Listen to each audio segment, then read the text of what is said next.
السلام علیکم ورحمۃ اللہ وبرکاتہ۔ آج ہم بات کریں گے اس وقت کی کہ جب کہ شعبان کا مہینہ ختم ہونے جا رہا ہو اور رمضان کا مہینہ شروع ہونے جا رہا ہو۔ تو اللہ کے رسول صلی اللہ علیہ وسلم نے فرمایا کہ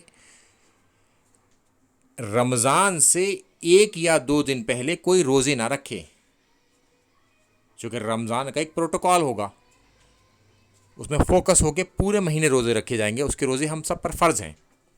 تو کوئی شخص اس سے پہلے 1 یا 2 دن پہلے روزے نہ رکھے۔ ہاں، اس شخص کے لیے اجازت ہے اس میں کہ جو پورے مہینے کے پیچھے سے روزے رکھتا چلا آ رہا ہو۔ اگر کوئی شخص روزے رکھتا چلا آ رہا ہو پہلے سے ہی، تو اس شخص کے لیے تو اجازت ہے کہ وہ تو رکھ سکتا ہے، مگر کوئی شخص چاہے کہ رمضان سے 1 یا 2 دن پہلے ہی روزے رکھنا شروع کر دے تو ایسے شخص کے لیے منع فرما دیا، تو وہ لوگ روزے نہ رکھیں 1 یا 2 دن پہلے والے۔ اور جو لوگ لگاتار رکھتے چلے آ رہے ہیں ان کو اجازت ہے۔ السلام علیکم ورحمۃ اللہ وبرکاتہ۔